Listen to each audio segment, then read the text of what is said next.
እናቴ እንዴት ነው አላማረብኝም?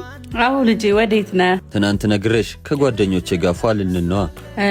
በል በጊዜ ተመለስ። እሺ እናቴ፣ ትናንት ያልኩሽን ብር ስጭኛ። ቤቶች ወዴት ነው? አንቺ መች ገባሽና የልጅ አሮጊት። እንካ ልጄ፣ በል ራስህን ጠብቅ። እንዴ በዚህ እድሜህን ብር ትቀበላታል? ባክሽ አታቀሳስሪ። አንዬ ተይው፣ ከጓደኞቹ በታች ከሚሆን ይውሰድ። ተይው። እሰይ እወድሻለሁ እናቴ። እንዴ ይሄማ ትክክል አይደለም። ተይው፣ ልብ እስኪ ገዛ ነው። አንዬ አቡዬ፣ አቡ ኡፍ ምን አድርገ ነው የምትይ? ብሩን ከየት እንዳመጣችሁ ታውቃለህ? ምን አገባሽ? ከየትስ ብታመጣው? ይኸውልህ አቡ፣ ትናንት ማታ ለቁም ከፍለው ብር የለኝም ብላ አስታለቅስ ሰምቻት እኔ ነኝ የሰጠኋት። አንተ እንዳይከፋ ብላ እሷ ብቻዋን ታለቅሳለች። ያገኘውን ስራ ሰርተን ለማገዝ እንዴት ከሷ ብር ትቀበላለህ? እሺ ምን ላድርግ?